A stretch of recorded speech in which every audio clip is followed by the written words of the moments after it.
Imam Al-Ghazali beliau menjelaskan obatnya orang itu hasad. Yang pertama kali rasakan dan fahami bahwasannya orang itu kalau hasad, kalau diperjelas arti dari hasad adalah protes kamu kepada pembagian Allah. Semua ini wa kullu syai'in 'indahu bimiqdar. Semua ini sudah ada ukurannya, sudah ada bagiannya masing-masing. Yang membagi siapa? Allah itu hakimun alimun, maha bijaksana, maha mengetahui. Maka pembagian yang terbaik, pembagian siapa? Pembagian Allah.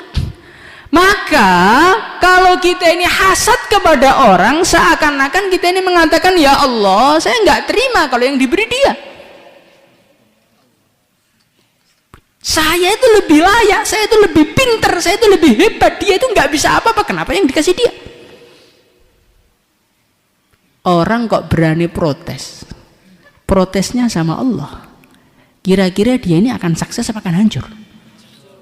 Mesti hancur, mesti. Lawannya Tuhan kok diprotes bagaimana? Maka rasakan dalam hati apa yang Allah berikan kepada orang lain dan tidak Allah berikan kepada kita, artinya menurut Allah yang pantas diberi itu dia, bukan kita. Loh, saya itu pengalamannya lebih lama. Kan perasaan kamu saja. Indallah dia lebih banyak pengalamannya, maka dia dikasih.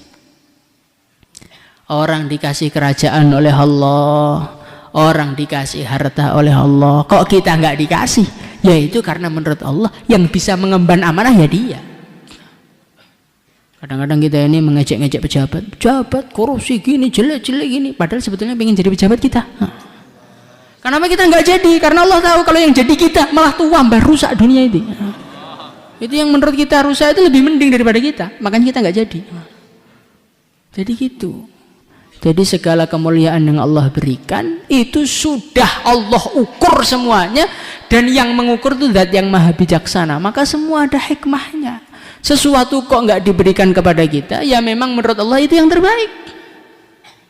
Sesuatu yang Allah berikan kepada orang lain, ya berarti menurut Allah yang terbaik diberikan orang lain, bukan kepada kita. Walaupun kita merasa lebih ini, lebih itu, dan lebih apapun, rasakan dalam hati kalau kita ini hasad, berarti kita ini protes kepada Allah. Resikonya sengsara dunia akhirat. Ini yang pertama kali. Kemudian yang kedua kali, rasakan di dalam hati bahwasannya dengki kita, harapan kita tentang hilangnya nikmat dari orang lain itu nggak akan pernah terwujud.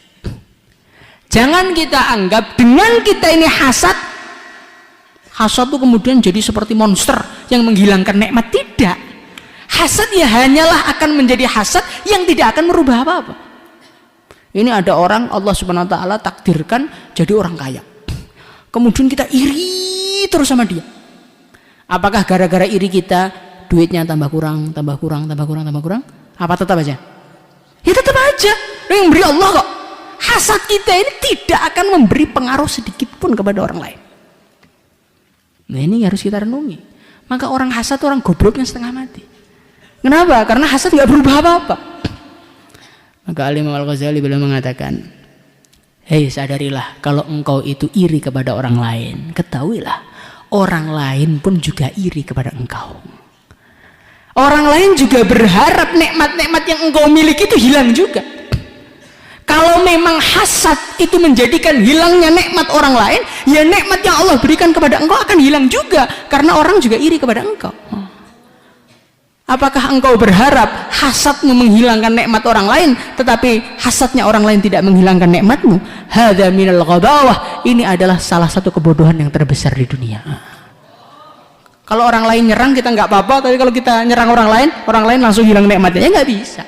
Sebagaimana orang lain nggak bisa menghilangkan nikmat yang Allah berikan gara-gara hasad kita, Allah juga nggak akan menghilangkan nikmat orang lain gara-gara hasad kita.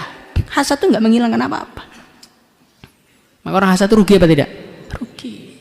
2. Kemudian yang ketiga, tambah lagi, lebih menyakitkan lagi.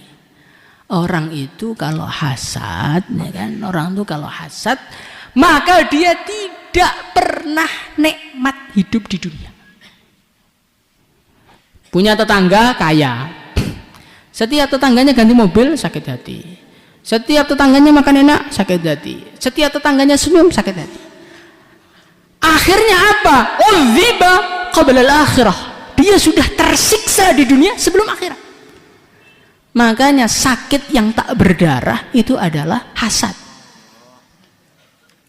Bukan ditinggal nikah, bukan.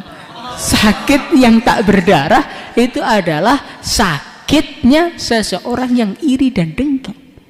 Orang lain dia makan sate yang enak sana, yang luka kamu. Padahal kita dipukul enggak, digebuki juga enggak, diece juga tidak, sudah sakit polai dewi. Maka kita ini adalah suatu makhluk yang sangat-sangat bodoh kalau hasad.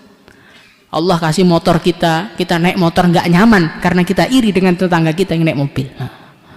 Kita bisa ngaji, kita nggak syukur teman kita yang lebih pinter, kita iri kepada dia. Akhirnya semua yang Allah berikan kepada kita nggak ada rasanya semua. Makan nggak enak, tidur nggak enak, setiap dengar berita kemuliaan langsung sakit perut, langsung sakit hati. Walah lele, belum ke neraka kok sudah serasa neraka, nggak enak. Ditambah lagi yang lebih menjengkelkan, apalagi orang yang kamu hasati mendapatkan dua keuntungan dari hasad kita. Keuntungannya apa? Keuntungannya dia ini posisinya indallah sebagai mazlum, sebagai orang yang kita zalimi. Karena kita berharap nikmatnya hilang, akhirnya kita ini menjelek-jelekkan dia, akhirnya kita ini menggunjing dia, akhirnya kita ini merendahkan dia. Di akhirat orang yang engkau hasati tadi akan mendapatkan seluruh kiriman pahala dari kita.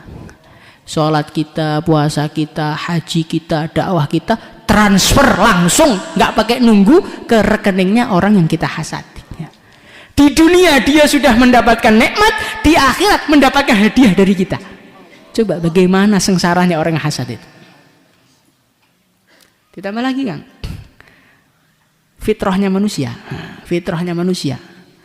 Manusia itu punya mobil, manusia punya rumah yang besar, manusia punya istri yang cantik, manusia punya tanah yang luas. Apa tujuannya?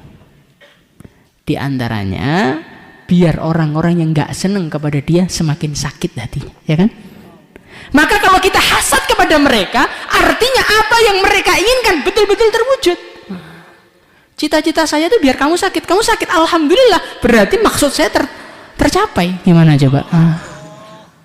Jadi orang hasad itu betul-betul sengsara. Masya Allah, sudah nentang Allah, hatinya sakit, hasadnya nggak merubah apa-apa, ditambah lagi yang dihasati betul-betul mendapatkan manfaat dunia akhirat. Ditambah lagi yang terakhir, orang itu kalau hasad maka dia ini tidak akan bisa mendapatkan manfaat dari orang lain. Ulama dihasati maka kita nggak akan mau duduk di majelisnya ulama itu. Setiap ulama itu ngaji ditutup telinganya. Setiap ulama itu ngaji kita pergi. Ya kita nggak akan pernah dapat kebaikan dari ulama itu. Lah orang tuh kalau sudah tidak cinta kepada ulama, maka dia nanti susah masuk surga. Maka ini kita renungi. Kalau kita ini hasad, kita nggak akan pernah dapat kebaikan. Kita akan tertutup dari kebaikan. Ketika kita tertutup dari kebaikan, ya saldo kita amal dikit. Sudah saldonya dikit diberikan orang lain, yang sudah ada dikatakan dalam hadis ya'kulul hasanat, kebaikannya habis semua. Sengsara dunia akhirat, di dunia menjadi pelaksananya iblis. Iblis itu kan dia nentang sama Allah Subhanahu wa taala gara-gara hasad kepada Nabi Adam. Khawatir kedudukan dia di antara malaikat disaingi oleh Nabi Adam.